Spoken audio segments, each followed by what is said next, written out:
Good afternoon. I'm Neil Harrington, Senior Vice President for the Americas at the U.S. Chamber. And on behalf of the U.S. State Department, the Partnership for Central America, and the Chamber, I'm pleased to serve as MC of today's discussion on the role of private sector investment in promoting economic opportunity in Central America. More than 1,300 people from around the hemisphere registered for the event, indicative of how many of you care deeply about the private sector's role in generating growth and jobs to help address the root causes of migration in the Northern Triangle. Many of you responded to Vice President Harris's important call to action last May. So today we'll hear from corporate leaders, policymakers, and representatives of academia and civil society to assess progress made to date, in addition to key commitments going forward. We'll also have the privilege of hearing directly from the Vice President about call to action next steps as she addresses us from the White House immediately before holding a meeting with corporate leaders committed to increasing investment and opportunities for the great people of the region. A couple of quick housekeeping items before we get going. First, today's event will be fully on the record so we can have a frank discussion of the issues and generate enhanced interest in and commitments to the call to action. Second, we encourage you to post questions or comments via the chat function, which will be monitored by representatives of the Chamber, State Department, and Partnership for Central America.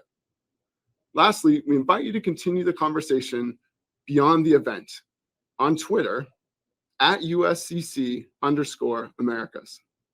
With that, let's get on with the show.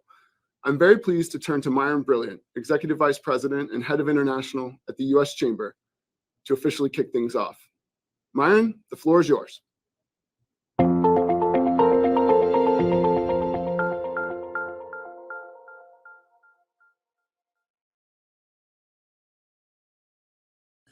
Thank you, Neil, and thank you for your great work and the entire Americas team for the tremendous program this afternoon and for the work that you've been doing throughout the year to advance America's interests across the Americas. Good afternoon and welcome on behalf of the U.S. Chamber of Commerce. Last May, all of us clearly heard Vice President Harris's call to action to businesses and social enterprises to help promote economic opportunity in Central America. This work is not new to the Chamber. It's ongoing or really new to our member companies who have been invested and continue to find ways to help contribute to the region. Over the past 7 years, since the launch of the Alliance for Prosperity, we have worked across administrations together with our member companies and American chambers in El Salvador, Guatemala, and Honduras to leverage the power of the private sector to address longstanding development challenges facing the region. We engaged the Biden-Harris administration early on to share a set of recommendations drawn from the expertise of our member companies, many of which have decades-long track records of creating jobs and opportunities through their business and social investments in Central America. And today, we are so proud to partner with the State Department in collaboration with the Partnership for Central America and the Office of the Vice President to convene this important stakeholder opportunity for the U.S. and regional business community to explore new opportunities to partner with each other, and for the U.S. government and other important stakeholders to accelerate sustainable and inclusive growth in the Northern Central America region. We are encouraged by the priority that the Vice President and administration are placing on addressing longstanding challenges like the need to strengthen the rule of law, to drive more private sector investment and broad-based economic opportunities in Central America.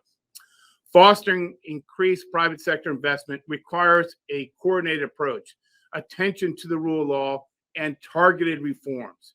So I want to highlight 3 critical areas that I ask all of you to keep in mind throughout the program today. First, no strategy to address root causes of migration in the region would be complete without the active participation, indeed, I would argue, leadership of the U.S. private sector companies, which brings the presence, the track record, the expertise, and of course, job creating capability to meaningfully advance prosperity. Second, regional trade agreements, such as CAFTA-DR, can create jobs and drive growth and be powerful tools to codify common values on transparency, rule of law, and the environment. So let's continue to double down on these kinds of initiatives. And third, the U.S. private sector plays a vital, critical, and influential role in bolstering adherence to the rule of law. We have no higher priority than ensuring that the entities with which we partner in the region adhere to the same ethics and compliance standards our companies champion. In compliance with laws such as the Foreign Corrupt Practices Act and rigorous corporate ethics codes, we adhere to the highest ethical standards and thereby change the culture of businesses in the country we operate. And we create economic and cultural incentives for our suppliers, our employees, and customer clients to enter the formal economy. These kinds of tools and incentives are badly needed across the Central America region. And let me highlight our coalition for the rule of law in global markets and in partnership with AmChams across the region. We are advancing the agenda to leverage digital tools to increase transparency, combat corruption in 4 key areas: tax administration, customs, licensing and permitting, and government procurement. In closing, I want to thank all of you for participating today, and I want to recognize the Biden-Harris administration and specifically the Vice President for placing such a high priority on addressing the long-standing root causes of irregular migration in Northern Central America. In spite of the enormity of these challenges, we continue to believe that together, civil society, the U.S. private sector, the U.S. government, and governments across the region, and other stakeholders can help the peoples of El Salvador, Guatemala, and Honduras achieve more prosperity, more sustainability, and more inclusive growth in their lives that they richly deserve. I'm now very pleased to be able to turn the floor over to a longstanding friend to the Chamber, Ambassador and now Assistant Secretary of State for the Western Hemisphere, Brian Nichols. Brian, over to you.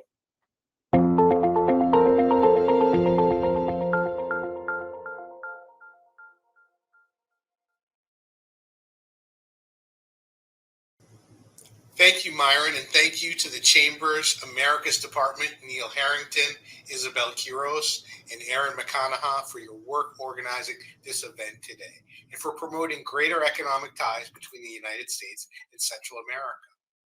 Thank you all for taking the time to be here and for your work in Central America. We look forward to Vice President Harris joining us a bit later and announcing new commitments responding to the call to action she launched in May. We greatly appreciate seeing such a wide variety of companies represented in this virtual event today, investing in Central America and Central Americans in different ways. For instance, some of you focus on the underlying fundamentals of economic growth, like working in the financial sector to expand access to capital for underserved communities, or Microsoft's expansion of internet access to promote digital literacy. Yet more companies continue expanding investment in already thriving industries, generating essential job growth. Some companies source more products from Central America, while others make long-term industrial investments in country. It will take all of these efforts and more to create greater economic opportunity and greater economic equality in Central America in order to enable people in the region to build a better future at home. We all came here today because we share these goals of seeing a Central America where people can work in dignity and earn a good living, a place where people can see a future for themselves and their families. The U.S. government has outlined our priorities for assisting the people and governments of Central America in our root causes strategy. The plan emphasizes expanding economic opportunity in tandem with improvements in governance, security, labor rights, and a reduction in gender-based violence to fundamentally strengthen each country in Central America. The work of the private sector most obviously relates to the economic opportunity pillar of our strategy, but you will also benefit from the reductions in corruption and violence, a healthier, more stable workforce, and a society that rejects gender-based violence. By that same token, business leaders like those assembled here today can also drive improvements and reforms. You can set examples by rejecting corrupt business practices and upholding labor standards, and letting government officials know that your firm prefers to invest and operate where such standards represent the norm and not an aspiration. To that end, we hope that you join with us and advocate for reforms in Central America to improve the business climate for your companies and for other interested investors. The commitments announced when Vice President Harris launched the call to action back in May have already started to bear fruit in Central America. How exciting to see private sector investments creating win-win situations for businesses and Central Americans in so many areas. Many of these companies' investments not only have an economic impact, but also strengthen communities in Central America. Investments like Nespresso's help small farmers improve crop yields and improve the quality of their products. This not only increases incomes for farmers in El Salvador, Guatemala, and Honduras, but also helps ensure an abundant supply of high-quality products to export around the world. Companies also invest in Central American communities, ensuring that families can access quality childcare while parents work and that communities have greater food security. These investments align with our goal of not just growth, but broad-based growth that generates opportunities for those in vulnerable communities, moves workers from the informal sector to the formal sector, strengthens the rural economy, and empowers women. We know from our own experience in the United States and around the world that investment, foreign or domestic, will increase when investors have greater trust that the rule of law stands strong. Investors seek a level playing field, clear rules of the game, and fair, transparent, and efficient referees in a country's judicial institutions that apply to all companies and not just those based there. Every year, corruption costs the people of El Salvador, Guatemala, and Honduras billions of dollars, an especially heartbreaking loss when you think about the potential benefit of investing those $2 to $3 billion in infrastructure, healthcare, education, and jobs. Corruption, illegal, and anti-competitive by nature, siphons away public resources and imposes a heavy burden on doing business, constraining economic growth and stability, granting contracts, tenders, and government services based on personal gain rather than merit, distorts markets by adding costs and creating inefficiencies, contributes to an uncertain business climate, deters foreign investment, and slows economic growth. The State Department, USAID, and our embassies in the region remain ready to work with partners from governments to the private sector and civil society who want to eradicate corruption. In that vein, I have already pledged to Honduras's President-elect Xiomara Castro U.S. support for an independent, internationally backed anti-corruption body. In Guatemala, we advocated for the Congress to pass legislation to carry out public-private partnerships for investment in needed infrastructure. We encourage the Guatemalan government to move forward with these projects. In all countries, we must work together for fair revenue collection, for transparent public procurement, for digitalization of government services to improve government efficiency and reduce the burden on companies as they seek to comply with local regulations and laws. For those participating in our online event today, I welcome you to reach out and share what you are doing to improve Central America. Please email us at jointhecall@state.gov to learn more about the call to action. I'll conclude by saying that we share the same goal. We want Central America to be a good place to invest and a good place to live and raise families. We truly see the private sector as an essential partner in this effort. Businesses that will create decent jobs that will allow people to thrive in their home countries.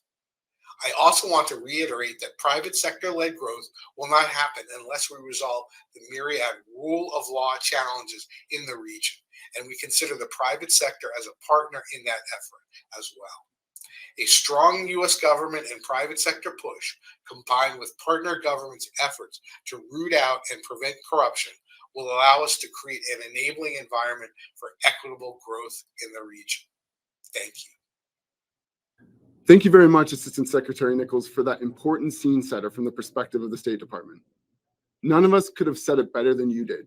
Achieving sustainable growth in the region will be impossible unless we as public and private sectors work hand in hand to enhance adherence to rule of law and eradicate the plague of corruption.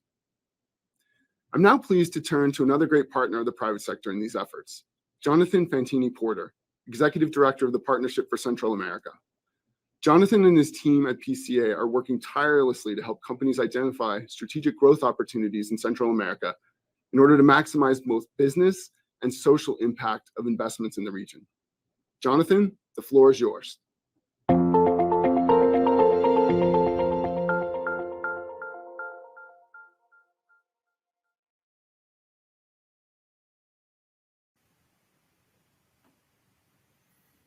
Neil, thank you very much. And thank you to the U.S. Chamber of Commerce for facilitating today's discussion. As Neil said, I'm Jonathan Fantini Porter, Executive Director of the Partnership for Central America. Together with our partners in the U.S. Department of State, USAID, and the Office of the Vice President, the Partnership for Central America is working to mobilize investments in support of the Vice President's call to action. Today's discussion is an acknowledgement in many ways of the critical role that you and your organization serve in the future of this region. As we assess many of the root causes of migration from Central America, poverty, violence, climate volatility, and governance challenges, we believe there's an opportunity to work together across public and private sectors to create jobs by making the most of the comparative advantages of this region. The Partnership for Central America is the coordinating body for this public-private effort, and we hope to be your partner in facilitating new opportunities for your businesses in the region. To help you understand how we can support you, I'd like to share 3 items about the Partnership for Central America. First, who we are. Secondly, what we do. And third, how we can work with your company. First, who we are. The Partnership for Central America is an organization that was launched in May 2021 with Vice President Harris with 2 objectives: mobilize private sector investments in Central America and coordinate partner organizations' projects to ensure maximum impact. Our partners include a number of the largest private sector organizations globally, including Microsoft, MasterCard, Nespresso, and many others. Our governance team includes global leaders from business and government, including former heads of state, development banks, and Fortune 500 corporations. We also have partnership MOUs with the State Department, USAID, among others. What we do. In the last 6 months, working with our government and corporate partners, we've helped mobilize over $1 billion in new investments to the region, with a focus on new jobs and economic opportunity. We've done so through 3 services for businesses like yours. First, we help businesses identify strategic growth opportunities in Central America. Second, we help businesses maximize both business and social impact investments by facilitating partnerships across the public and private sector. And third, we directly manage programs with you. That includes shaping a social impact fund with private sector investors, leading a climate program that supports carbon sequestration, renewable energy sourcing, and agricultural regeneration, and driving an effort to support increased confidence in the business climate through increased transparency and digitization. Since June, these efforts have supported companies like Nespresso in sourcing the first coffee in the company's history from Honduras, creating partnerships to deliver electricity to previously unreached locations in Guatemala and Honduras with Microsoft, and creating new partnerships with the government of Guatemala and MasterCard, among other outcomes. So how can we help you? Looking ahead, we're here to support our shared goals. If you are looking to bring investment to the region, to maximize your business or social investments, or need support finding partners to achieve your goals, we want to partner with you. You can find us online at the website that's being shared in the chat box. That's centampartnership.org. Or you can email us at support@centampartnership.org.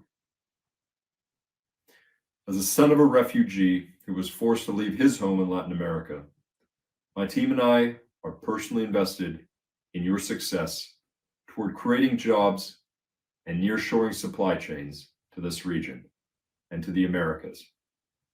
We want to do this with you to create new economic opportunities for families in the region. I look forward to welcoming you and your organization to the Partnership for Central America, and I'm very grateful to our partners in the U.S. Department of State, USAID, and to the U.S. Chamber of Commerce for facilitating this discussion. I look forward to hearing from you soon. Thank you.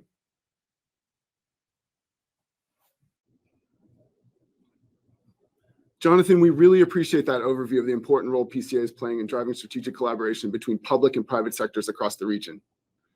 We strongly encourage all of you business leaders watching today to reach out to PCA at centampartnership.org to find out how you too can best commit to the call to action. I'm now very pleased to turn to Beth Hughes, who will speak on behalf of the Coalition for Economic Partnerships in the Americas. Beth and her colleague at CEPA are laser focused on how to enhance the power of trade as a force for enhanced growth and opportunity in Central America. This is a topic near and dear to our hearts at the Chamber, and it's a pleasure to welcome Beth.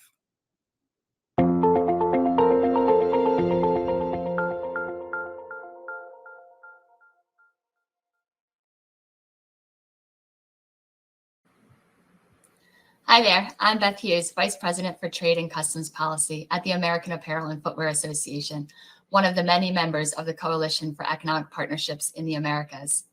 CEPA brings together companies, trade associations, think tanks, and other stakeholders who have a decades-long track record of creating thousands of jobs in the Americas through investment and trade. Our goal is to work in partnership with the Biden-Harris administration, our partners in Central America, and committed private sector peers to chart an economically sustainable path towards alleviating today's humanitarian, security, and economic crises, and modernize the U.S. Central America economic relationship to help reach its full potential. We want to grow exponentially with trade and jobs in the U.S. and Central America in the apparel sector, and we're ready to make those long-term commitments to drive investment. We know that jobs in apparel production provide higher wages and have social institutions and civil societies that create an environment more amenable with labor compliance compared to major apparel producing countries in other parts of the world. As the Biden-Harris administration works to address the root causes of migration, the Coalition for Economic Partnerships in the Americas strongly supports a whole-of-government approach to include CAFTA-DR, regional infrastructure, and customs operations in the policy toolbox. So what are the ingredients we can deploy now within the current CAFTA-DR? First, do no harm. We want to protect existing manufacturing and investment, both in the region and in the U.S. textile and apparel industry. We want U.S. textile companies, our partners in the region, to prosper as the region prospers. And secondly, let's grow what currently doesn't exist. We need the ability to gain access to yarns and fabrics that are not available in the region. This will support more jobs in the region. That sourcing that currently goes elsewhere will now flow to Central America. And this will also support more textile investments. And third, we need to think big. There are two migrations going on in the world: the migration of sourcing out of China and the migration of people from the Northern Triangle. If we want to really move the needle, we really need to examine the tools that we have to see if they are sufficient. So we're calling on all stakeholders to come to the table and discuss things like short supply, accumulation, and other flexibilities. We think with all parties at the table, we can update the infrastructure to support the region's competitiveness, help diversify us out of China, and support U.S. textile companies' ability to sell to this market. We can create an integrated and vertical supply chain right here in our own backyard. Let's work together to create and increase trade, investment, and jobs between the United States and Central America, while building more resilient supply chains in the Western Hemisphere and reducing our long-term reliance on China. So thank you so much for this opportunity to introduce the Coalition for Economic Partnerships in the Americas and the ability to collaborate with all stakeholders. Please visit cepacoalition.com for more information. Thank you. Thank you, Beth. We couldn't agree more about how essential good, sustainable jobs are to addressing the root causes of migration. We especially appreciate you highlighting the transformative potential the apparel sector holds in this regard. We're now fortunate to be able to turn to our first expert panel of the day.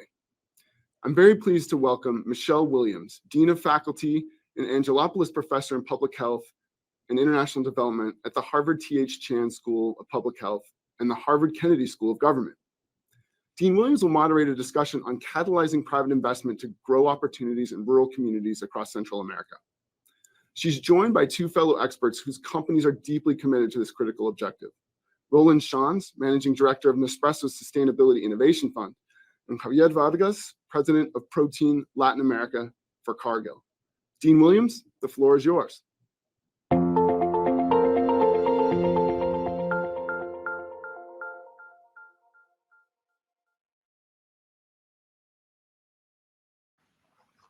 Hello, I'm Michelle Williams, Dean of the Faculty at the Harvard T.H. Chan School of Public Health.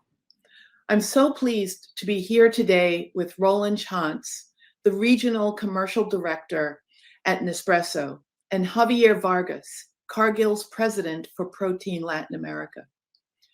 One of the most encouraging aspects of the Partnership for Central America is that it's a true partnership, bringing together the public sector, the private sector, and the academic sector to identify paths to improve lives across the Northern Triangle while furthering policy and business interests in the United States. The private sector is a crucial part of this equation. NGOs and philanthropies have done and will continue to do great work in the region, but they can't be the only actors in this space. If their priorities shift or if their funding dwindles, their activities in a given community can halt abruptly. That's why it's vital for the business community to invest in the Northern Triangle for the long term. With their programs in Central American companies like Cargill, companies like Cargill and Nespresso are not just creating jobs in the here and now, they're investing in an infrastructure and a workforce that will sustain the local economy and improve residents' life long into the future. That's exactly why this partnership is important, and it's what this partnership is all about. So I'm looking forward to learning more about these investments. And what I'd like to do is start with Javier Vargas. Javier, can we start with you? Welcome. And I'm looking forward to engaging with you around a few questions. The first one is, tell us a little bit about, what Cargill is going to continue to do in investing in this space, because I know Cargill has been doing business in Central America for more than 50 years. Thank you, Michelle. Happy to be here. Thanks for the invitation to the Chamber of Commerce. It's great to be here with Roland and to be with the audience. Let me start, Michelle, with our purpose. We've been around as a private company for 155 years now, and we believe in nourishing the world in a safe, responsible, and sustainable way. And we also believe that everything starts with agriculture. Everything starts at the farm. And that's the way that we can contribute to solve many of the challenges that the world has right now. Challenges like food security, like sustainability or economic development, which is so needed in our countries, especially the creation of jobs. As you said, we started in Honduras 52 years ago when we entered Central America. And the reason why we continue to be there and invest in Central America is 10,000 people that we have working with us as direct jobs, and also about 40,000 of indirect jobs. And we found in the Central American people to be resilient, to be resourceful, and to be engaged employees. One of the highest engagements that we have globally is in Central America. So that's the reason, Michelle, why we are announcing today an investment of $150 million to increase our capacity in Honduras and also to enter to other countries in other proteins like Guatemala and El Salvador. Besides this $150 million, we are also investing an additional $10 million in corporate social responsibilities to work with some of our partners that we have, like USAID, like World Food Program, or like CARE. And this is why we continue to invest. And through our people, through our local talent, we have developed this sustainable business model where we can not only bring the right returns to our owners, but also give back to the communities where we belong. That's really incredible. And I'm really grateful to be here to receive this news. And I'm thinking, Javier, you're setting a model. This is a model where good business practice with an eye on the returns on the investments are balanced with building for sustainability. So I'd like to ask you a follow-up question, and to follow up this terrific news that you're sharing, what message would you like to share with other companies doing business in the region that might be catalytic, might amplify the work that Cargill is doing in the region? Yeah, I think, Michelle, that this is a region of opportunities. I continue to believe that. I am Central American. I don't live there right now, but I continue to believe a lot in our people, in the Central American people. So what messages should I share with other companies? First, you need to come to the region with a long-term vision in order to continue to create success for the countries and for the companies and for the people. We need to work all together. And this means the governments, private sector, and civil society working together to create a long-term vision and to create success for these countries. The other thing I would say is that it's really important that through local partners, you understand how the region works. I had a conference yesterday with one of the most prestigious business schools of the region, INCAE, with the leader of INCAE, and they are a great partner to help us understand the region as an example. And finally, I would say, Michelle, I would encourage companies to hire and to develop local talent. That has been the key to our success. Local people understand these countries. And I promise you that you're going to be surprised by these people. And you're going to be very proud of your investment and your people in the region. Thank you so much, Javier. I really appreciate engaging with you on those two questions. But what I'd like to do now is turn to you, Roland. I'd love to hear you talk about Nespresso's programs. And what I'll like to do is perhaps start with telling us a little bit about why did you join this effort of partnership for Central America? Well, thank you very much, Michelle, and thank you also to the U.S. Chamber of Commerce of having me and having Nespresso on this important panel. I think one of the key elements for us is certainly that the vision, the goals of the partnership are very much aligned to our Nespresso goals, and I think that is especially true for the work we are doing on coffee farms, many of them smallholder coffee farms.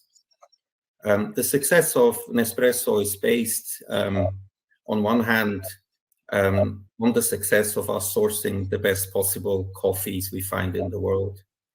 And the Northern Triangle countries are very important in that equation. Through a network of local agronomists who work with each farm individually in increasing the quality of their coffee and increasing their yields and doing so sustainably, we bring, I think, a lot of know-how, a lot of opportunities to that part of farming. At the same time, it's not enough.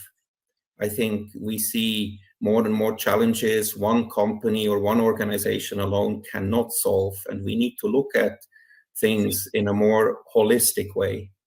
And therefore, organizations like the Partnership for Central America, bringing more companies, more organizations together, I think that gives us an opportunity to be much more effective and much more impactful in the countries we work in. Thanks so much, Roland. If I may ask a follow-up question, because you have highlighted, aligning mission of the Partnership for Central America with the goals, but you also talk about building for the future and building sustainability, and the importance of partnership. Are there other advantages for Nespresso and other companies that might engage in the mission and the work of the Partnership for Central America? Yeah, I think the easiest for me would be on a concrete example. I mean, if you had asked me at the beginning of the year whether I could imagine working with companies like Microsoft or MasterCard, just to name two, together with Nespresso on projects, then I would probably have been a bit skeptical. Yet today, and thanks to that partnership, this is the case. To give you a concrete example, we still have in many remote areas farmers who receive through their cooperatives coffee payments or premium payments either in cash or through checks, making it quite sometimes dangerous to handle cash, but also it's usually quite expensively. We now, for example, work with Microsoft to bring broadband access to some of these coffee clusters, and work with MasterCard and they with their local partner to see that we train farmers and for the first time have a possibility to have them or to establish a bank account for them. So cash payments are or would be a thing of the past in the future. I think this just shows one of these innovative approaches, how when companies, even from other sectors or other industries, can come together and work together on a common topic, how much we can achieve. And I think in the partnership, we just start doing that work. I mean, the partnership was just established April, May this year, and I'm sure we will have many more innovative opportunities over the next years to come. And I think that's a great advantage. It's one of the key incentives we have at Nespresso to be part of the partnership as well. Thank you for that excellent response. It reminds me of just how important the structure of the partnership is in its design, where across disciplines, across sectors, across the pillars of engagement, that the partnership is designed to work on addressing the root causes of migration in the Northern Triangle. It allows for us to leverage the synergies, to gain those synergies that come from many disciplines, many players and actors across the private sector, the public sector, and academia. Where at Harvard Chan, we are helping to capture the metrics, the measures, so that we can report back the kinds of impact we're having in real time and help inform decision making. I'm really eager to learn more about both of the programs, both from Nespresso and both from Cargill, but I'm very excited about the opportunities that we're illustrating here of the importance of partnership. Thank you both, and best wishes to you and your colleagues and family for a happy holiday season. Thank you very much. Thank you, Michelle. Our sincere thanks to Dean Williams, Roland, and Javier for an extremely substantive and thought-provoking conversation. As the panel made clear, the urgency of creating investment and jobs in rural areas cannot be overstated, given the extent to which migration in the region originates from marginalized zones with limited resources. I'm now very pleased to welcome Isabel Coleman, Deputy Administrator for Policy and Programming at the U.S. Agency for International Development. The private sector is extremely fortunate to count on USAID as a stalwart partner, and Deputy Administrator Coleman will moderate a conversation on the critical role of public-private partnerships in advancing economic opportunity in the region. She is joined by representatives of 3 organizations with which USAID works very closely in this effort. Nicholas Koloff is Executive Director of the Argyrius Foundation. Nando Castillo is CEO of Raiz Capital, and Patricia Paniagua de Suarez is Business Director at Banco Azul. Deputy Administrator Coleman, the floor is yours.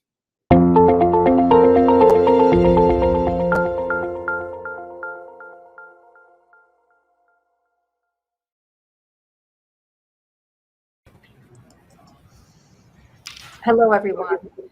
Thank you. I'm Isabel Coleman, Deputy Administrator at USAID, and I'm so pleased to join you here today to moderate this conversation with 3 terrific panelists. Before we dive in, let me just note that USAID has worked hand in hand with the private sector to design and deliver our development and humanitarian programs across all sectors and to harness public and private resources to open markets and provide opportunities for US businesses in Northern Central America. For example, USAID works with several banks across the region to expand access to finance for small and medium enterprises. In 2019 alone, USAID boosted private sector exports and domestic sales by more than $140 million and helped businesses generate more than 30,000 new jobs. In Guatemala, USAID co-invested with 16 companies to provide access to innovative technologies for small-scale farmers. USAID also established training on the new technologies to improve product quality and facilitated access to new markets. These partnerships generated about $15 million in sales for small-scale farmers and benefited nearly 5,000 smallholder farmers. As an agency, we're delighted to support the Vice President's call to action. This is a tremendous opportunity to build on the work we are doing through our own private sector strategies and our missions efforts to enhance the business enabling environment, promote inclusive economic development, and provide skills and opportunities to Salvadorans, Hondurans, and Guatemalans. In a short amount of time, the call to action has given us a glimpse of the private investment that's possible in Northern Central America. USAID is excited to continue working with the Vice President's Office, the Partnership for Central America, and all the call to action partners to advance our shared vision of a prosperous future in Central America. In today's panel, we'll explore how USAID and the private sector can work together to solve development challenges. With me today are 3 of USAID's private sector partners in the Northern Central American region, Nicholas Koloff, Nando Castillo, and Patricia Paniagua de Suarez, who were already introduced. So I think maybe what we could just do is jump right in. And let me start by asking each of you to tell us a little bit more about your organization's work, your past and ongoing collaboration with USAID. How did you become a USAID partner? And what has been the impact of your work on the ground? So maybe we could start by Nicholas, followed by Patricia, and then Nando. Super, thanks very much, and it's lovely to be here. So Argyrius is the private philanthropy of the Brenningmeyer family, who are 6th-generation Dutch entrepreneurs. On the corporate side, they employ around 70,000 people around the globe. As entrepreneurs, they're passionate about small and growing businesses and supporting entrepreneurship because they see SMEs as key to inclusive economic development and critically creating those productive formal jobs that enable communities to move from low to middle income status.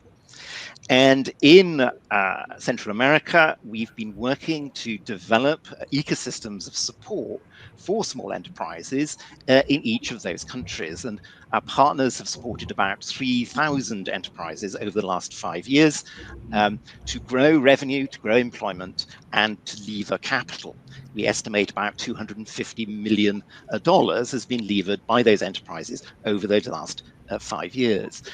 And we do that by developing ecosystems of support for enterprises across the spectrum, from ideation right the way through to scale. And we focus on 3 areas: the importance of knowledge, to how to grow your own business and grow it more effectively, to access the right talent, and to access finance. And we are working with the USAID most recently on the JEDI program, which is designed to strengthen the ecosystem, particularly in Guatemala. But we've worked with them in other contexts to do two really critical things. So one has been to try and work out what does a good, effective enterprise development intervention look like, and also what it doesn't look like, and therefore to get funds to flow to good quality work, but also around innovation, to innovate new products and new forms of intervention. So, for example, in Central America, we've worked with the USAID to develop a cash flow-based lending product linked to non-financial support, de-risk that product, to take the burden of some of the risk of that innovation, but working with commercial institutions then to mainstream that intervention amongst their commercial operations. And that's the way in which effectively USAID and ourselves have worked together to look at ways in which we can take some of the early stage risk and enable commercial partners then to run with those products and interventions more effectively. Thank you. Patricia. Yes, good afternoon, everybody. Thank you for inviting me to participate in this conversatory. Let me tell you some facts for our institution. Banco Azul de El Salvador was established in 2013 with 100% Salvadoran capital. An interesting fact is that for 48 years, a bank had not been created from scratch in the financial system of El Salvador. We opened our doors to the public in 2015 with a special focus on small and medium enterprises. With 6 years of operation, our loan portfolio amounts to 398 million, of which 40% has been allocated to micro, small, and medium-sized companies. We have 9 branches throughout the country and more than 350 urban and rural payment points, such as gas stations, supermarkets, and pharmacies, where our clients can deposit and withdraw from their accounts or pay their credit cards, loans, or utility bills. A very important pillar of our institution is our social responsibility program called Lidera, where today more than 1,900 entrepreneurs from the micro and SME segment have been trained in financial education and business management that allows them to improve their business. We are grateful for our ongoing partnership with USAID, which began in 2018 with the Loan Portfolio Guarantee Program. It is our true interest to continue receiving the support of this program, since it allows us to support many more local entrepreneurs and companies within the micro, small, and medium-sized business segment. Thank you. And Nando. Thank you, Isabel, Nicholas, and Patricia. Raise Capital is a social impact real estate developer, and we believe in the power of place. We invest in urban core properties and repurpose them to enhance the entrepreneurial and creative ecosystems in Tegucigalpa, provide clusters and platforms for SMEs to be successful and connected. We've created live, work, play spaces in Centro Histórico, an area that needed them in order to come alive. We believe that local innovation is maximized by place-based daily interaction between a truly diverse space of actors. Distance learning and remote collaborations are here to stay, but there is a level of interaction where only actual physical proximity can take you. This is because the power of place lies in the power of connection. We know through our research and our work that there's a strong emotional component to immigration. We know that Hondurans don't just need to be safe and prosperous. They need to be safe and prosperous in a place that they identify with and are proud to be a part of. A place where they can be surrounded by family and where they can make their own dreams come true. Not the American dream, but the Central American dream. USAID and the entire US mission are the perfect partner for us because they believe in all of the above. And it is evident in their words, but their actions speak even louder. USAID, through projects like TMS and our partnership in Naranja Republic, share the belief that to address these emotional components to immigration, we must promote entrepreneurship because by definition, it allows the small entrepreneur to pursue her own dream. And I think it bears emphasizing those emotional components because you can have a job and feel unfulfilled. You can be surrounded by thousands, but if you don't feel connected, then you feel alone. You can be loved, but if you don't feel understood, then you feel alone. You can be safe, but if you're separated from each other by physical barriers like walls, the commute, armed guards everywhere, you feel alone, disconnected, unfulfilled, and you feel emotionally unsafe. We believe, we know play is a community. Community is connection, and connection is emotional safety. So as we create jobs and manage to put an even bigger dent in crime, we still must work on the emotional components for people to feel rooted and emotionally safe. The clusters, platforms, and spaces that Raiz is known for are co-created to help young entrepreneurial and creative Hondurans connect to each other so that they can support and lift each other up. And our walkable cities are the most sustainable bet to deliver these kinds of spaces, this intensity of connection in a meaningful scale, period. Thank you. Maybe we can go back to Nicholas, and let me just ask you, I think many of the small and medium enterprises that you work with are informal businesses. Could you tell us about how you're helping them to become more formal companies and to become profitable with growth potential? I mean, it's always a challenge to make that transition from informal to formal with paying taxes and getting licenses and all the things that go along with that. So could you tell us a bit about how you're doing that work? Yes. So thank you. So the first task around formalization is to recognize that the vast majority of micro businesses are necessity driven. And so they're not entrepreneurially driven. So the first is you need to select out of that really huge number of informal businesses, the businesses that have the trajectory to formalize and to grow. And that's probably about 3 to 5% of them. And that's still thousands of businesses we're talking about. And then when you've identified them, it's important to help people in real-time problem solving. So many, by which I mean, the problem you have today as an enterprise is the problem that the intervention needs to help solve. And then to allow people to reverse into the knowledge that helps them not have that problem again. So often generalized training misses the point of that way in which most of us learn. Most of us learn when we're facing a challenge, an opportunity. And problem solving helps us to get excited about not having that problem again, and then is able to move forward. The importance of connectivity. So we heard the example from Honduras about the importance of place and connection. So entrepreneurs get benefits from learning from one another. They get benefits from connecting with one another, and facilitating those kinds of connections has been incredibly important, so that people can solve problems themselves, they can make better connections with each other, and they can feel that emotional support that's also critically important to help people tackle the challenges around formalization. And then one has to think about balancing these kinds of non-financial interventions with access to finance. And access to finance at the right moment and at the right time. Often people think finance is the most important thing. Often it just isn't. It becomes important later. So how do you help people get the right kind of financial product at the right time? And again, we've been designing products that are cash flow based, so they don't involve collateral.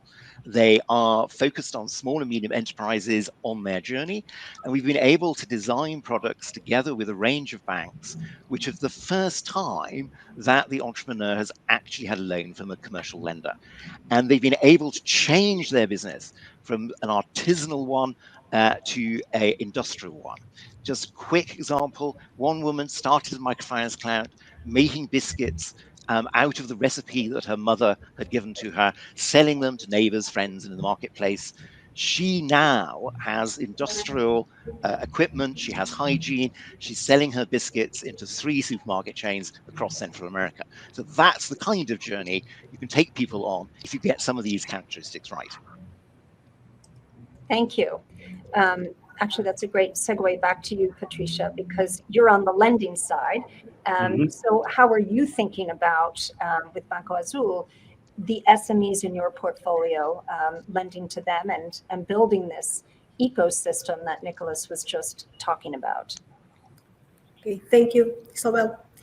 The SMEs represent about 90% of the country business sectors, thereby contributing to the sustainability and growth of the national economy.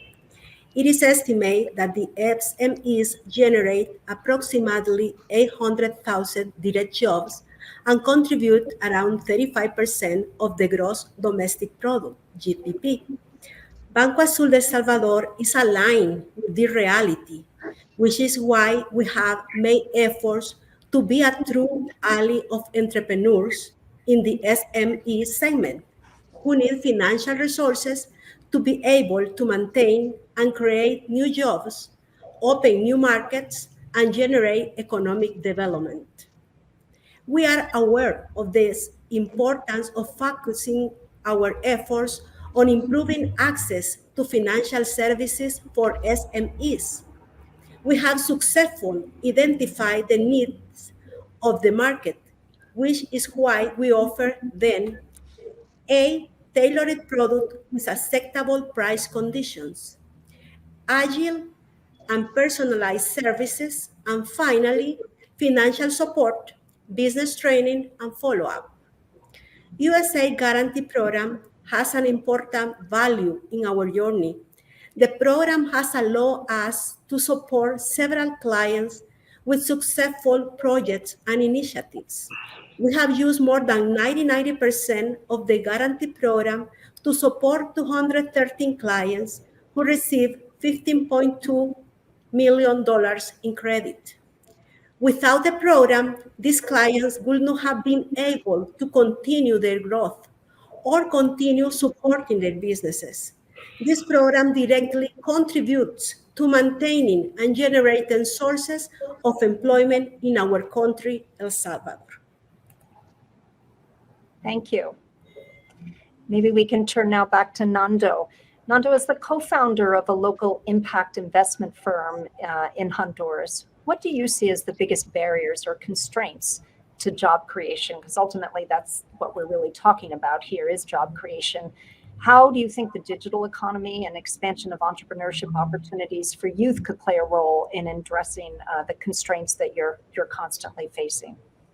It goes back to the problem of connection, because connection enables mutual support. And I think a lot of us, as when we're starting in life in general, or as entrepreneurs, we don't know who to turn to. And so connections are important to maximize that. And I believe that one of the biggest barriers we have in Central America is that we're not creating meaningful economic connections between countries for the small guy. I mean, there are a lot of people who are selling products and services cross borders in the region, but we should operate like one economy. The ones who are going to benefit the most are the small guys. And when I say one economy, I don't mean it doesn't even have to be as aggressive as the European Union. It could be just simplifying cross-border commerce for the small guy with lower transaction costs, shallower learning curves in order to get started in multi-country customer base. Multi-country permits and certifications would help a lot.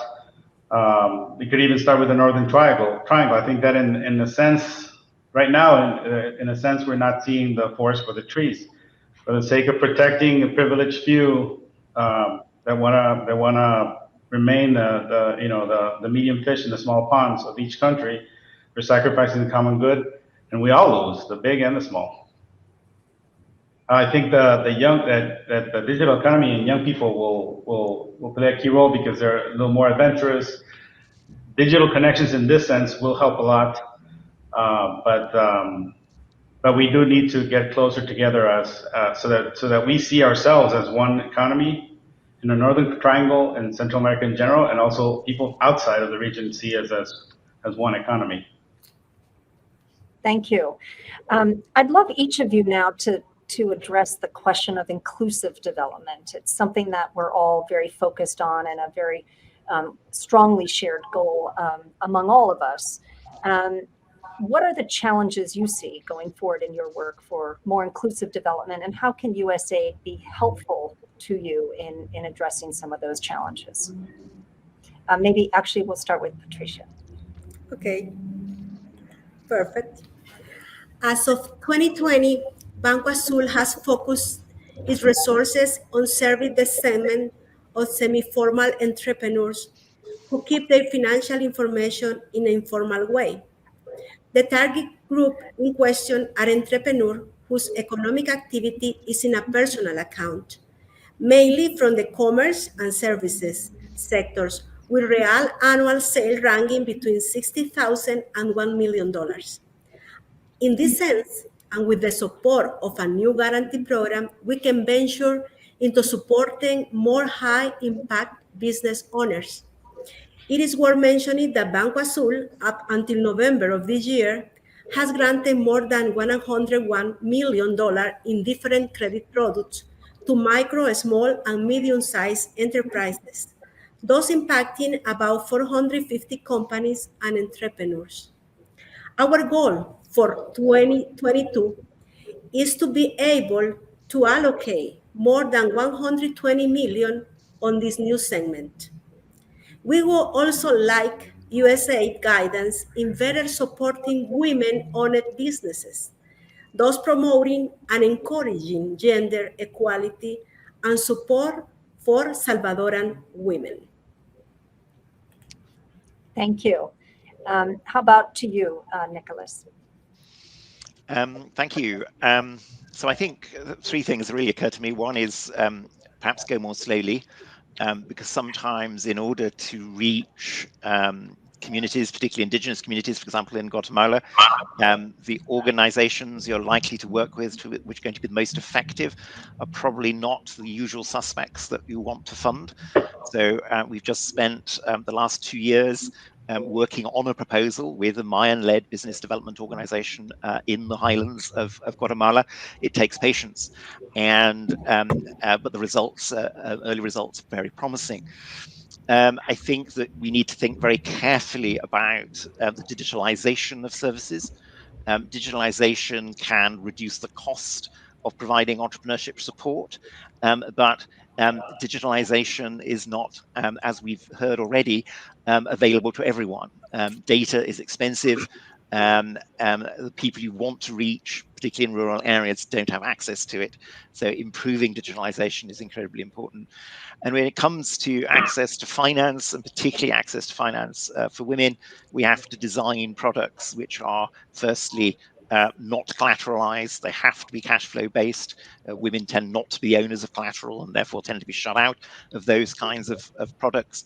But those products done right can be highly successful and highly commercially profitable, as we've demonstrated in projects that we've run both in Latin America and in East Africa. Thank you. I think that's a really important message to hear, that inclusive development can take a little bit more work. It can take a little bit more time, but the payoff all around is definitely worth it. So thank you for underscoring that. And how about to you, Nando? Patience is the key word, because I think that one of the biggest keys to inclusive development is providing technical and vocational education to as many people as possible. I mean, anybody in the Northern Triangle can point to numerous examples of those who are working to improve the offering of technical and vocational education. But if you measure the amount of resources that are invested in technical and vocational versus higher education, for one example, is the difference is enormous, and most people, not just in Honduras, but in many other countries, most people do not get to benefit from higher education. And so I think that one way to make development more inclusive is is to create a system of technical vocational education that offers a ladder to better jobs, but also in the future to better degrees, so that people know that if they're investing in this course or that course or this certificate, that they can use it, get a job, and be successful, and then become entrepreneurs if they want to. But they could also aspire to using it as a springboard to a higher education. And I think that we're not spending enough time thinking about what the majority of our people are faced with in terms of education. If they graduate high school, 3/4 of them do not make it and do not benefit from higher education. So we need to focus on educational solutions for them. Thank you. And I think USAID, this is one spot where USAID, I think, could be particularly valuable in promoting. Thank you. As we wrap up this panel, I'd love each of you to just leave us with an example of a success story, something that you can point to that has really worked. We heard the example of the woman making biscuits who was able to now get it into supermarkets, but leave the participants today with an image of one of those success stories. And maybe, Nicholas, we could start with you. Yes. So I wanted an organizational success story. So a group of young people in Chela, Guatemala, 7 years ago, first running their own enterprise and then helping others to run their own social environmental enterprises on shoestring. We were their first external funder. The organization is now known as Alterna. They're in 6 countries in Central America. They've got 40+ staff. They're still absolutely on mission. They've helped thousands of businesses, both directly and indirectly, take that first, second, third step in knowledge on their journey across the whole spectrum. And so that's an example of backing local talent to build organizations that serve the ecosystem in Guatemala and in Central America. That's great. Thank you. And Nando. My example is more emotive. We built an innovation hub in downtown Tegucigalpa and Centro Histórico, about an 80,000 square foot innovation hub that we literally co-created with the community based on this very real need for connecting entrepreneurs and creative Hondurans. And one of the most impactful moments I've had, I was walking down the halls on I think it was a Friday afternoon, and I found a random post-it on a column in the building, and it was anonymous, and it said, "I'm almost 40 years old, and this is the first time that I found a place where I feel that I belong." Amazing. Thank you. And Patricia. Yes, we have a lot of cases, of successful. But I remember someone, because it's a family group, they have a bakery business, and we gave them a loan with a guarantee program of USAID. And we really looking that they growth more than 200% of sales, and make more jobs, more new markets, and I am really happy to share this with you, because you are part of that kind of successful for that case. And we have a lot of that kind of example. I can begin and I cannot stop, but I really want to tell that, because that kind of situation as happy to us, because we can share the people growth, the people have job, the people have some power, and the situation more important is the women is involved in everything of that. I love that kind of situation, because women need to be power, we need to be power too. Okay, that is the case I remember in this moment. Well, thank you. And thank you to all of our panelists for your thoughtful comments and your commitment to working with USAID to jointly address development challenges. I took away 3 messages from your comments today. The first is patience. We all need patience. Sometimes the really good work takes a little bit longer than the easier work, but it's worth putting in the effort.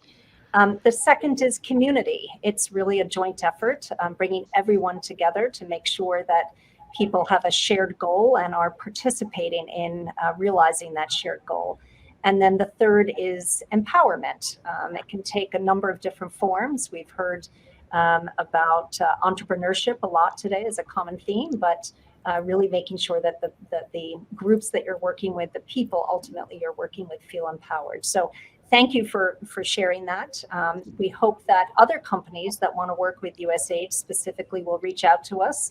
For those that would like more information, we encourage you to visit our new website, workwithusaid.org, and we look forward to working with all of you. Thank you so much. You're welcome. Thank you. Thank you. Thank you. Have a great afternoon.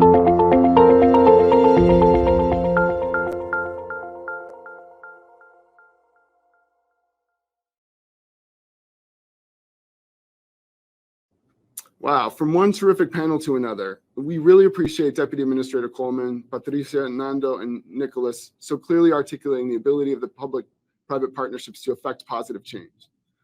PPPs are a critical tool for enhancing the scale, transparency, and geographic scope of development projects in the region. And I know you'll agree the panel did a terrific job in making this case. I'm now very pleased to turn to a U.S. Chamber member company that has long been committed to El Salvador, Guatemala, and Honduras, and has been steadily increasing its investment across the region. David Price is Vice President of Omnichannel Initiatives and Social and Environmental Responsibility at PriceSmart. David will detail not only the ways in which PriceSmart is growing its operations generally, but returning to the theme of prioritizing opportunities in rural areas, he'll highlight the company's important efforts to support sustainable farms in the region. David, thanks for joining us, and the floor is yours.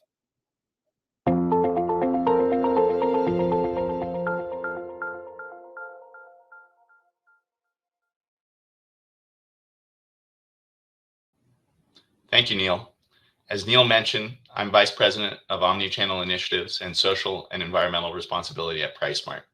As you all know, PriceSmart is a multinational retailer that has membership-style warehouse clubs in the Caribbean, Colombia, and Central America. We've been in the Northern Triangle for 22 years, and we are proud of our work in the region and greatly appreciate the business that we're able to do with our members, our committed employees, and of course, the partnership we have with our suppliers who are both local and based in the US. Our local suppliers are incredibly important to our business. We work with large companies as well as small and medium-sized enterprises and small businesses run by in some cases, really new entrepreneurs. In Guatemala, Honduras, and El Salvador, on average, our product mix is between 48 and 52% of local merchandise. This is not only a great benefit to our local partners and suppliers, but also a great offering for our members who love their local national products. This is a way that we can participate and not only bring outside merchandise into the region, but really invest in the communities and the businesses that come from the different places where we have our business. We look at these local vendors as really key partners in the growth and continued development of our business. More recently, we've partnered with USAID and the embassies in the region to invest in the Getty program that's really focused in Guatemala on enhancing the network and capabilities of local entrepreneurs in the region. In November, PriceSmart had the opportunity to participate in a trade show where dozens of women-owned businesses in Guatemala were able to showcase their products and meet our buyers. And this is for us a really great opportunity to find new merchandise, which we're always trying to do, bring the newest and latest and greatest products for our members to be able to buy at a great value and low prices. So for us, engaging with entrepreneurs, investing in entrepreneurs in the region is really essential to the continued development of our business. Another aspect of our business and our merchandising that engages with small and medium-sized enterprises is our produce business. In Panama and the Dominican Republic and Costa Rica, we have a program called farmer selection, where we work directly with farmers to bring products into our clubs under our members selection, our private label brand. We're evaluating whether or not this program could be a good opportunity for the Northern Triangle, and we're hopeful that this is something that we can expand in the region. This kind of program, our farmer selection program, not only offers more value to our members, but really importantly, offers more equity to the farmers and producers that participate with us, giving them more of a stake in the growth and the positive outcomes of our business. So we're really proud of that program and hopeful that we can expand it. I should mention that in addition to our local suppliers and our partnership with our vendors, one of the key aspects of our business are our employees. Our committed team of employees in the region are essential to our business and to our ability to operate and be successful. We have approximately 2,000 employees in the Northern Triangle, and we are just so grateful and proud of that team and the things that they do for our members and for our business every day. So, for us, we're hopeful for the region. We're excited for the opportunity to continue investing and looking for new locations. And we're also excited about this new partnership with the administration, with USAID, and with the other private enterprises that are involved.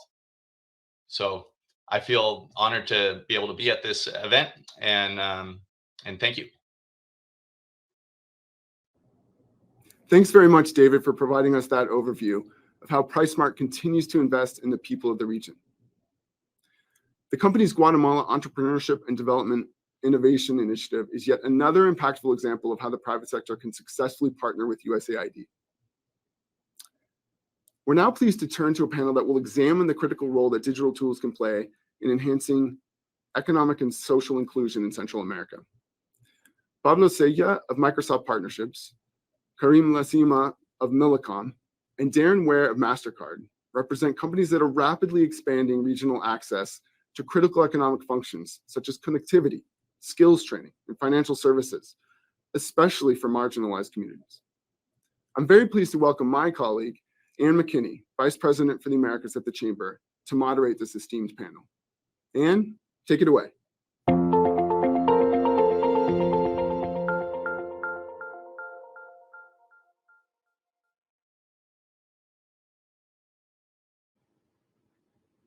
Thank you, Neil. Good afternoon, everyone. As we continue our conversation today about generating economic opportunity in Northern Central America, we're pleased to welcome 3 companies that are leading efforts to expand connectivity and foster digital and financial inclusion in the region. Around the world, digital technologies are transforming the delivery of government services, bringing greater transparency, efficiency, and accountability. They're also changing the ways in which businesses and citizens access financial services and participate in the formal economy. The COVID-19 pandemic accelerated these digitalization trends and at the same time highlighted the pressing need to address the digital divide in order to leverage really the full benefits of digital transformation for governments, businesses, and citizens in Northern Central America.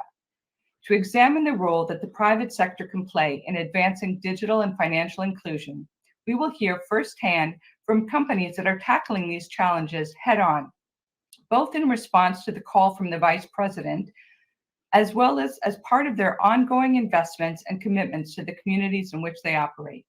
I'd now like to introduce and welcome our panel. Karim Lasina, Executive Vice President and Chief External Affairs Officer of Millicom, Darren Ware, Vice President, Government Engagement for Latin America and the Caribbean at MasterCard, and Jorge Sella, America's Regional Director for Microsoft Philanthropies. Welcome to all 3 of you. Thank you for joining us. Karim, I'd like to start with you and ask if you could address some of the challenges that are contributing to the gap in broadband penetration in Northern Central America, which falls short of the regional benchmark. I am, and thank you for the invitation and for organizing this great event. And it's great to be with my fellow panelists who are so big providers of technology and innovation in our region. So look, most of us knows us at Tigo in the region. Now we operate in 9 of the Central and Latin American countries, serving around 55 million customers and employing 22,000 employees. Why I'm insisting on this is just to show the size and also the importance for us of Central America, Colombia, Bolivia, and Paraguay. We live in a global digital environment that, as we know, has become, particularly in the last 20 months, very, very, very focused on digital and on all the different parts of society.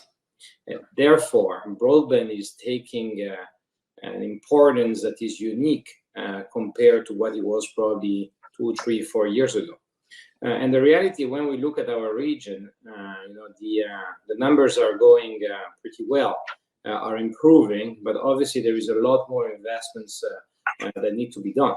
And this is one of the reasons. We are a proud developer of what we call the digital highways. We have been investing incredibly in our countries in the past years in order to get that connectivity at a higher level. Obviously, we need to focus on some of the challenges that exist, and most of the time, the challenges are done around the availability of spectrum, difficulties in obtaining regulatory permits to build new antennas and developing the networks, but also in general, the macroeconomic situation in order to help having more opportunities to develop in our countries. And I think that's one of the most important parts. Indeed, despite all the risk that the region is dealing with, the current global health crisis offers an opportunity that is unique to Central America market, as companies and states rethink global supply chains and increasingly opt for nearshore production and services. This is a huge opportunity for Central America to replace the East in many industries vis-a-vis trades with the Americas. And I think that's where I'm going, because when you look, we recently announced a huge investment in Guatemala, where we put $2.2 billion as a new foreign direct investment, and we also announced $1 billion more in order to build in the next years better networks, every time better networks. And the reality is that we are going to grow that. But for being successful, we need to work with the whole ecosystem. We need to work with everybody in order to increase the capacity and the economic sustainability of the countries. That, for me, is the most important one. The second one, and I think this event is going to help us a lot, is to show a different image of our region. Most of the time, our region get an image of, everybody thinks to migrations, people think to corruption, without looking at the macroeconomic stability, especially in Central America. When you look at Guatemala, you look at a country that has been incredibly stable in the past 20 years, with a currency that have been very, very stable and investments that have been going on. And the recent visit of President Giammattei in Washington also highlights this with his comments on being a very open economy to attract new investments. So that will be the focus. Broadband development and new investment in telecommunication comes also with increased demand. And we are going to continue investing heavily, working together with the institutions in order to get more spectrum at an affordable price in order to be able to increase the coverage of these investments and these services. Thank you, Karim. Darren, I'd like to invite you to talk a bit about some of the measures that are needed to support the development of a robust fintech sector in the region to help underpin further advances in e-commerce and to facilitate remittances. Certainly. Thank you so much for the invitation. Also, it's a pleasure to be here with my esteemed panelists as well. At MasterCard, we believe in digitizing the payments ecosystem and that all of us have a role to play as we move away from cash, because the implications of living in a cash economy being left out of the formal financial system are vast. Providing more services online is more efficient, safe, and creates opportunities for growth. Access to a simple, secure digital account is far more than just a convenience, especially today with the pandemic.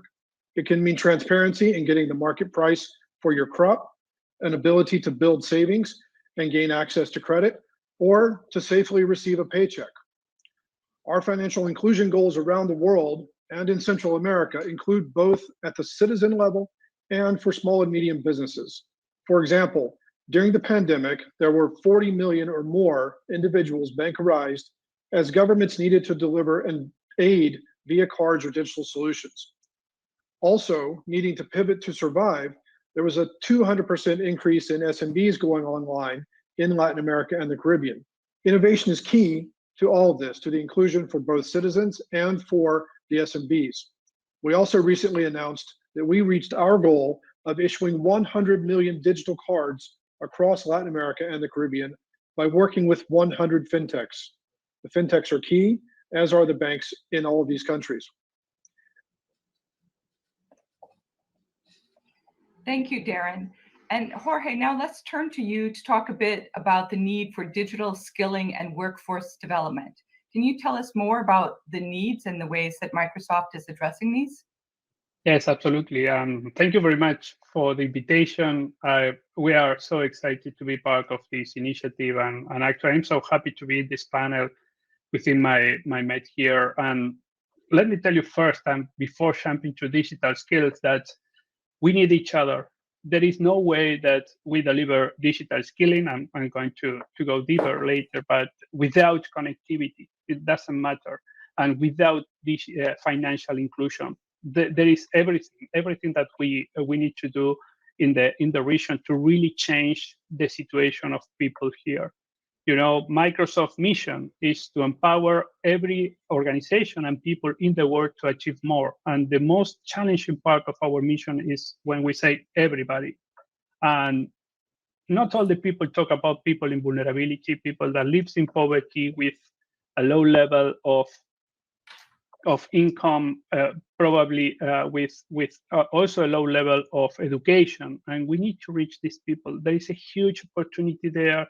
The potential of the people is amazing. And what we want to do is to reach at least 1 million people in Central America with digital skillings, with different levels, of course. Not everybody has the same level of skilling, from the basic to the more advanced, and also delivering in different ways, in-person training, online training, e-hybrid models, working with local partners, non-profit, universities, local companies, private companies that are joining us. More than 20 companies actually are working with us. We want to coordinate as much as we can all these efforts. In particular, in digital skilling, this is key for really taking advantage of all the opportunities that are around the world because of this incredible quick digital transformation of all kinds of organizations due to the pandemic.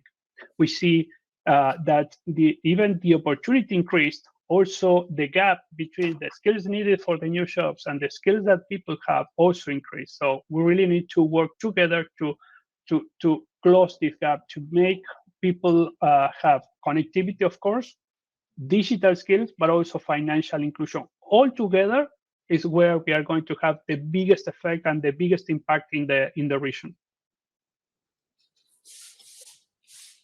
Thank you, Jorge. All of your companies are actively involved in supporting specific projects to expand affordable internet access and increase a more inclusive participation in the digital economy in Northern Central America, in El Salvador, Guatemala, and Honduras.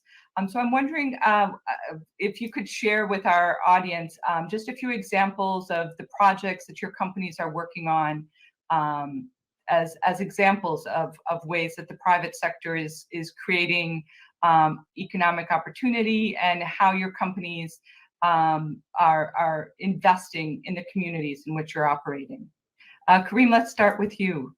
Thank you, Anne. Look, let's look at some examples. You know, we have some great examples. Two that are called Maestro Conectados and Conectadas, that were digital version of some project we had before in order to help, in the case of Maestro Conectados, to train teachers in the use of new technologies and new capacities for their daily life and for their education. Incredible result. Just to give an idea that we are incredibly proud. We organized the first digital congress 2 weeks ago, And we had more than 30,000, I'm not joking, 30,000 professors that were attending it, with speakers from all over the regions, obviously totally free, and it's a huge result. You know, on the economic capacitation, we have this project called Conectadas that is going on in almost all our countries, where we help small women entrepreneurs to understand how to use technology in order to help their business, in order to deploy their business. You know, in some of the markets, we collaborate with USAID, with local partners, and the effect of it is huge because you integrate communities that are not used to look at technology as a way for them to grow their business. And the results are spectacular, especially, for example, in El Salvador, where the project is going impressively well.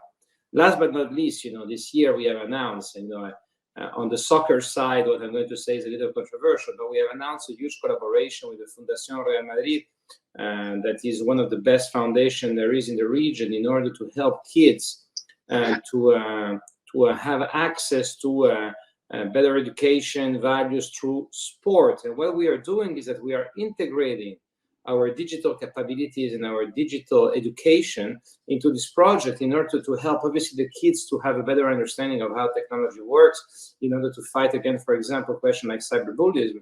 But at the same time, we are training the parents that are coming in order to look at technology in a different way, for giving them more opportunity for educations, for business development, and for also just being able to have access to information that if not, they would not have.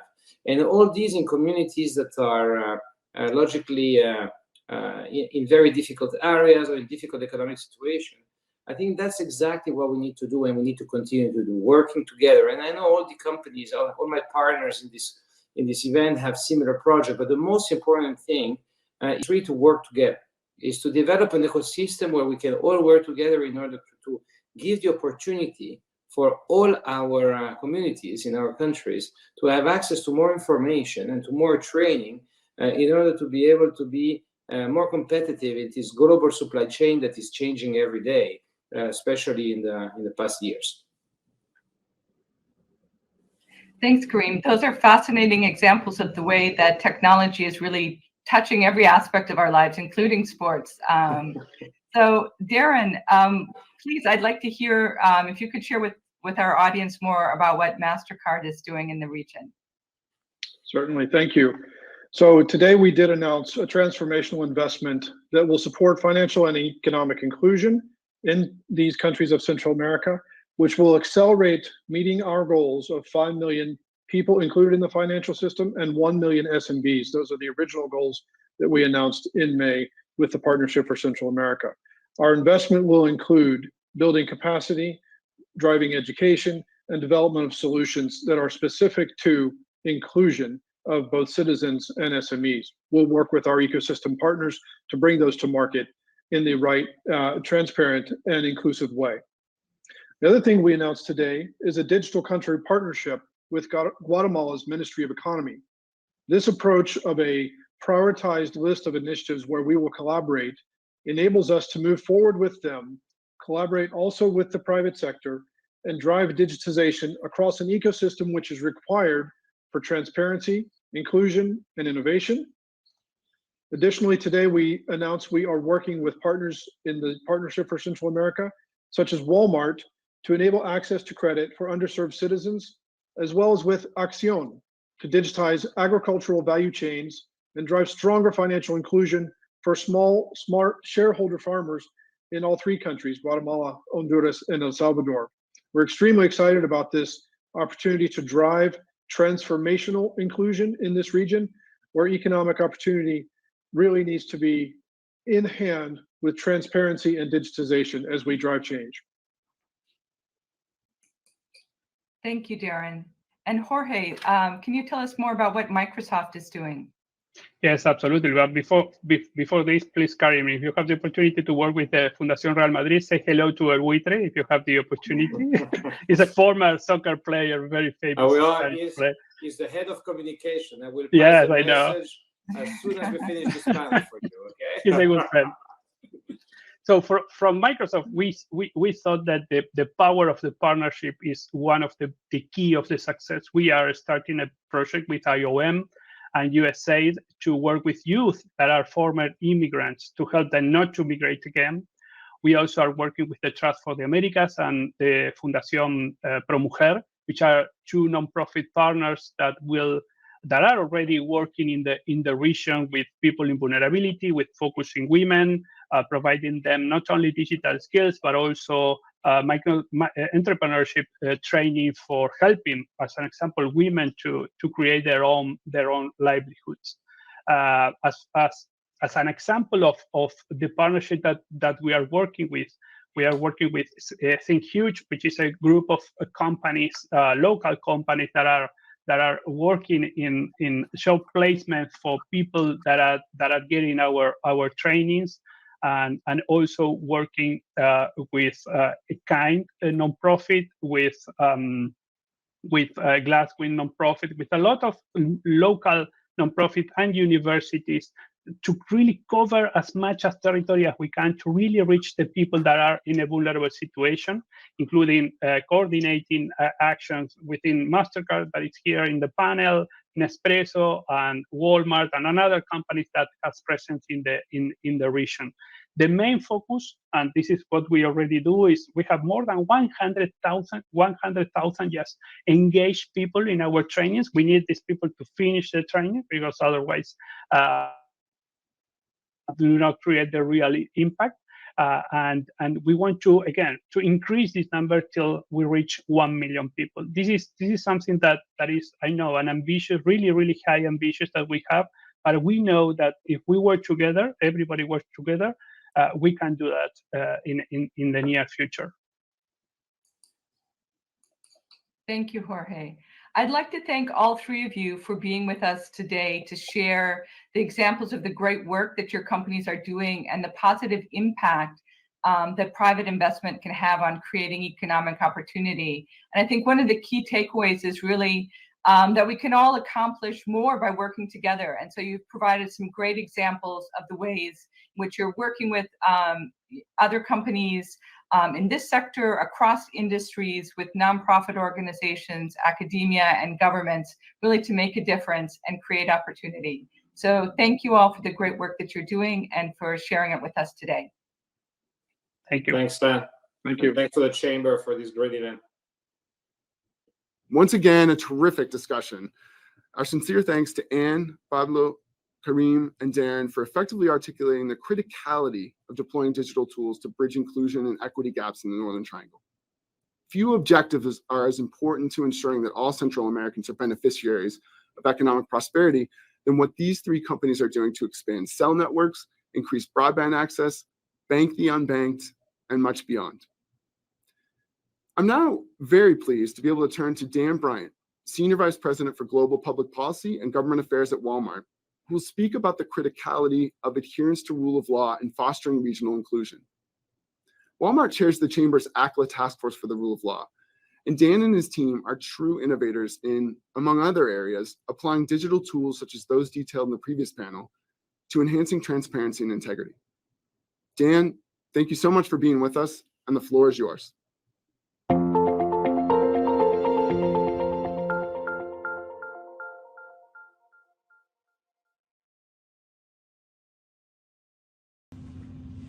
Thanks so much, Neil, for your long-standing partnership with us on the Digital Tools for Rule of Law and Inclusive Recovery agenda. Thanks too to Myron for his opening comments today about how important it is to address weak rule of law. Rule of law has long been recognized as one of the big three root causes of emigration from Central America, with the other two being the need for more inclusive economic opportunity and for more effective response to natural disasters. Yet business experience shows that rule of law is more than just one of the big three root causes. It's really the hole in the bottom of the leaky bucket of so many past efforts to build more inclusive economic opportunity and respond more effectively to disasters, including current COVID responses. To succeed at any of the big three root causes, we must break down the stovepipes that separate our work on them. Think of those two quintessential ways that the private sector builds more inclusive economic opportunity. One, by expanding to underserved communities our investment, goods, and services including the digital access that the last panel just emphasized. And two, by integrating into our supply chains more small businesses and other suppliers from the region. But tapping that potential requires strong rule of law. Investment in underserved communities depends on predictable, transparent licensing and permitting systems at the national and subnational levels. And supplier integration requires being able to trust these new partners to abide by our high compliance standards. Here's the good news. We have an arguably unprecedented opportunity right now to go big together in addressing this intersection of rule of law and inclusive economic opportunity. Making this a top priority is the best way to expand the circle of support for rule of law by showing that it delivers inclusive economic opportunity results too. Why is now a uniquely promising moment for this effort? In part because COVID has demonstrated that deep, wide, and rapid rollout of digital tools is far more possible than most businesses and governments believed prior to COVID. Digital transparency tools are powerful in building stronger rule of law. Let's all work together across sectors to roll out digital transparency tools in the big four government systems that sit at the intersection of rule of law and inclusive economic opportunity. Licensing and permitting systems, tax administration, customs administration, and public procurement. These four have historically been sources of corruption and non-compliance, but they are also the principal authorizers of nearly all private sector effort to expand inclusive economic opportunity. We know that electronic invoices, digital single windows, and other key digital transparency tools work. Now is the moment to go big on what we've been calling the Digital Tools for Rule of Law and Inclusive Recovery agenda. We appreciate the administration's efforts to advance the Partnership for Central America. Because it's a cross-sectoral partnership, it's the ideal place to launch a strong new commitment to this agenda. Because cross-sectoral partnership on such a critical rule of law effort signals a new culture of commitment to both private compliance and public governance. You have Walmart's commitment to this effort. Let's seize the opportunity together. Thanks so much.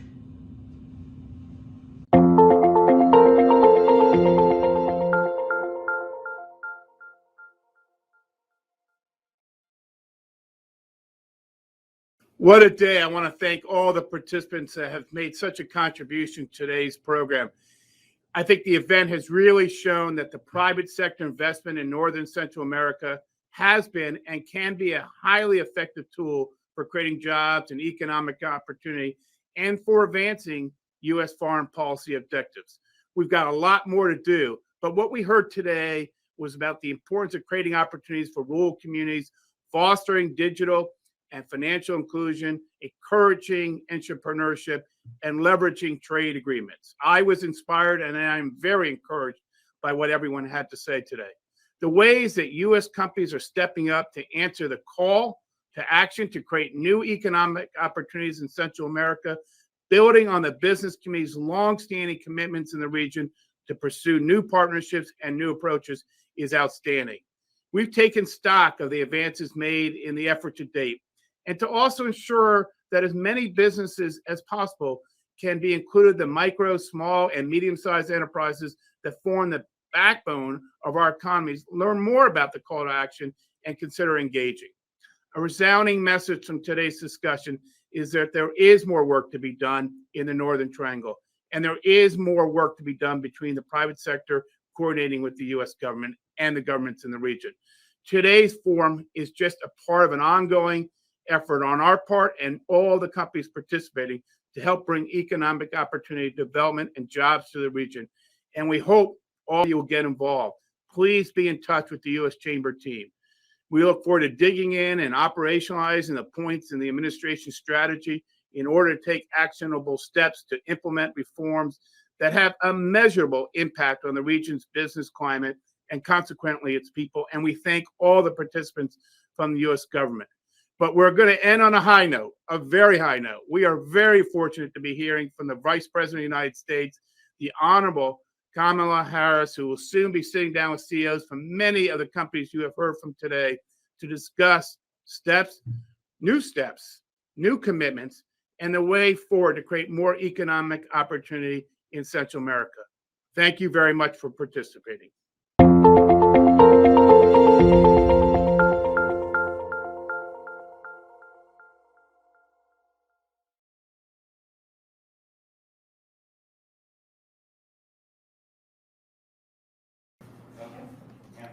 Okay. Good afternoon, everyone. Well, today we mark an important milestone. 6 months ago, we launched a call to action for businesses to invest in Central America. 6 months ago, 12 people were around this table. Today, we have 77 partners who are here and virtually here, with 1,300 more businesses, civil society leaders who are watching this conversation and this convening. 6 months ago, we had a commitment of $750 million. Today, we have a commitment of over $1.2 billion. We've seen great progress with a commitment to do much more. And I want to thank everyone at this table, virtually at this table, for all that you are doing. I also want to thank the State Department and the United States Chamber of Commerce for working with my team to convene this event. And a special thank you to Ajay Banga and Blanca Trebino of the Partnership for Central America for your leadership. Ajay is with us in spirit. At the last minute, he had some family obligations, but he sends his best to everyone here. The people of El Salvador, of Guatemala, of Honduras, we have talked many times during our meetings about who they are. They are not unlike people all over the world. When they leave their home country, the place of their birth, the place where their grandmother might still live, they usually leave for one of two reasons, not because they want to, but either because they are fleeing some harm or because they simply cannot satisfy the basic needs of themselves or their family if they stay. The work of this group of leaders in this call to action has been the work of addressing one of the main reasons that they leave, and that is the lack of economic opportunity if they stay at home. Not because they don't have talent or skills or a work ethic or desires, but simply because the natural resources of their environment may not accommodate opportunities for them to satisfy those needs or to achieve any type of success. So this group of leaders, this group of extraordinary private sector, private enterprise leaders, has agreed to come to this table countless times to address these challenges, but also understanding and fueled by a sense of opportunity in terms of what we can provide for the people of these countries. And so I thank you again for that. I thank you because we also acknowledge and understand that the environment in which we exist includes that often when folks leave these countries, they are forced to leave their home and undertake a very dangerous journey to arrive here. Sadly, just last Thursday in Mexico, more than 60 Guatemalans died. They were in a tractor trailer accident after paying smugglers to take them to the border. And this, of course, underscores the human toll that is associated with that plight. As a neighbor in the Western Hemisphere, I think we all know the United States has an important role to play in addressing the root causes of migration. At the same time, our government cannot do its work alone. And again, that is where you have all stepped up in your roles as leaders, nationally and internationally, to help us get the job done. Private sector investment in the region, of course, has both a direct and an indirect impact, from job creation and financial inclusion to promoting good governance and rule of law. Many of us have talked about the significance of your approach, which is to adhere to international norms and standards on issues like corruption, and what we can do to create positive incentives for an adherence to rule of law and an adherence to international norms and standards. In May, I announced a call to action for businesses to invest in Central America. Since then, as I mentioned, we have secured more than $1.2 billion in commitments for the region. And I'd like to mention a few of those who have stepped up. Again, to thank you, but to make clear the level of commitment that you have made. Nespresso, Microsoft, MasterCard joined the call to action in May and are making progress after announcing further action today. Several new companies are also committed to act. Parkdale Mills will invest $150 million in new facilities in Honduras. PepsiCo will invest at least $190 million in the region's infrastructure and manufacturing. Grupo Mariposa, a Guatemalan company, will provide over 70,000 small business owners with access to credit and digital services, which also is some of the work that I know MasterCard is doing as well.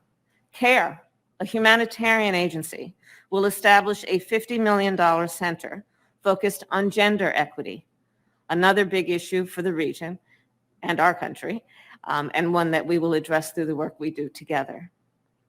These commitments will make a significant difference in the region and give many people there an opportunity to find hope at home.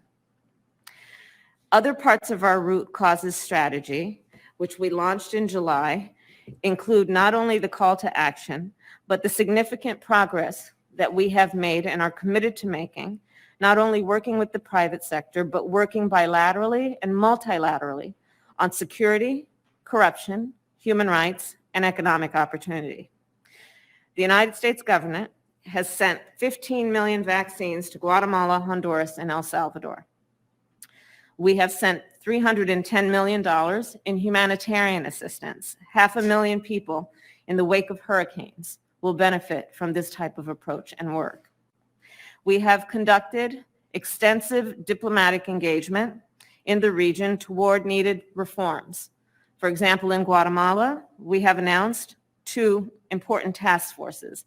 One, a human smuggling task force, which has led already to the indictment of Guatemalan prosecutors, by Guatemalan prosecutors, of 8 leaders in human smuggling organizations and seizure of at least $320,000, with more work to come.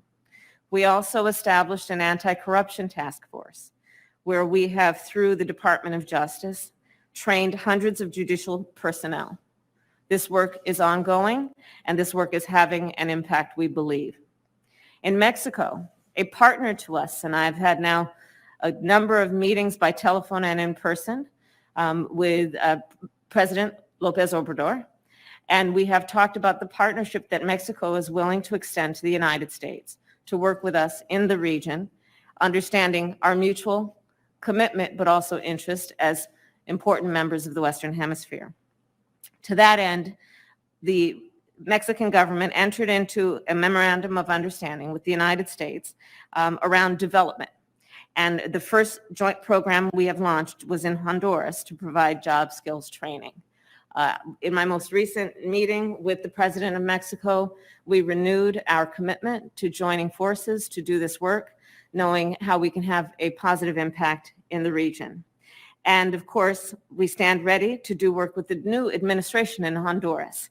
I spoke with President Castro last week to congratulate her on her election. We spoke rather extensively about her concerns and desire for assistance and support from the United States on a number of issues that are about development and also about corruption. So we have also engaged with countries around the world through the United Nations and directly. I spoke, for example, with many heads of state and leaders, including the Republic of Korea, and they have doubled their foreign assistance to the region as a result of those conversations. I spoke again with leaders in Israel, and they have agreed to provide 48 water catchment systems to Guatemala to improve sanitation and hygiene. And at the United Nations, our ambassador to the United Nations was extraordinary in her leadership to help launch a humanitarian response plan at the United Nations for these 3 countries, and there is a commitment to raising $588 million by those countries that have participated. 200 million has already been pledged. And finally, I will say I've also met with the people of Central America. And in those conversations, these extraordinary people have expressed an incredible amount of optimism.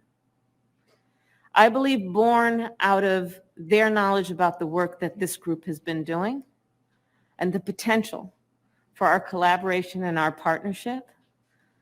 They are aware of the root causes strategy, and they see themselves in it. They see their voices of leadership in it, and we are counting on them to lead. This is not about us coming in and telling anyone what they should do. It is about being partners and assisting and helping to facilitate the natural desire of the people of these nations. This is important work. This is good work. I think this reflects the best of who we are as the United States, recognizing our responsibility as neighbors to these countries in the Western Hemisphere.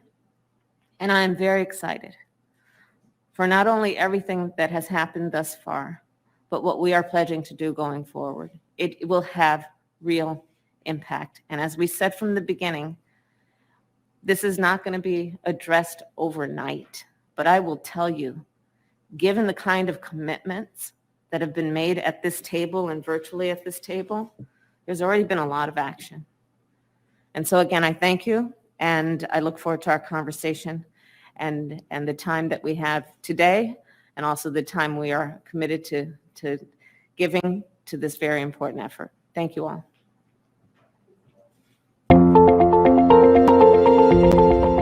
Yeah. Can you put the remarks in? Well, now that you've heard from the Vice President, you really don't need to hear much more from me. So I'm going to try and be brief in my closing remarks. First of all, on behalf of the Chamber and the U.S. private sector, I want to again thank the Vice President for joining us today and for her leadership on this critical issue. The Vice President has really said it best. When it comes to addressing root causes of migration from Central America, we know the way to truly help is to find the great people of the region hope and increased opportunity within their home countries. That's exactly what the companies you heard from today are helping to create, and the Vice President's announcement of $1.2 billion in new commitments is extremely encouraging. So my last ask is that we seize and sustain this critical momentum. If you haven't yet become involved in the call to action, please reach out to the State Department and to PCA to find out how you can contribute. Feel free also to reach out to us at the Chamber to find out more about what the business community is doing to support and broaden this critical effort. You heard today about our priorities and commitments in areas such as enhancing adherence to rule of law, leveraging the growth potential of trade, deploying transformative digital tools to enhance transparency, inclusion, productivity, prioritizing investment and job growth for rural areas, and harnessing the incredible power of PPPs. But we're doing more in areas like responding to the devastating impact of climate change on migration, advocating for good regulatory practices in Central America, prioritizing investment in inadequate regional healthcare infrastructure, and far beyond. So whether you represent a small business, a think tank, or an NGO, you can help, and we encourage you to lend your talents. Most importantly, in closing, I want to thank everyone who contributed to today's event and all of those who have committed to the call to action. Sincere thanks to everyone in the U.S. government interagency involved in advancing this important effort. Thank you to our panelists, moderators, and speakers today, including those from outside the business community. As the Vice President has said, investment is a critical component of this effort, but success will take all of us, government, business, civil society, and academia working closely together. I want to thank companies for the great work being done on the ground in El Salvador, Guatemala, and Honduras, and the enhanced investment and other commitments being made. I want to thank all of the contributors on today's agenda, but especially want to appreciate those who really made this event possible. At the Office of the Vice President, our sincere thanks to Michael George and the communications team, Herbie Ziskind and Sabrina Singh. At the State Department, thank you to Monica Bland, John Marshall Klein, and many others. At the Partnership for Central America, Thanks again to Jonathan Fantini Porter and Mark Lopez. At USAID, thank you to Kate Cronin. Thank you very much. My enduring gratitude to my own chamber team here, Ann McKinney, Isabel Quiroz, Aaron McConaughey, Maximiliano Sepulveda, Brittany Lauritsen, our true superstars. And thank you, as always, to our terrific audiovisual and events team here at the Chamber, without whom none of this would be possible. There's much more to come on this critical effort, so stay tuned in the weeks and months ahead for additional information on the important next steps the Vice President and today's event participants laid out. In the meantime, thank you all for joining us today, and we wish you and your families the safest and happiest of holidays. Stay tuned until next time. Be safe, be healthy. We'll see you soon. Thank you so much.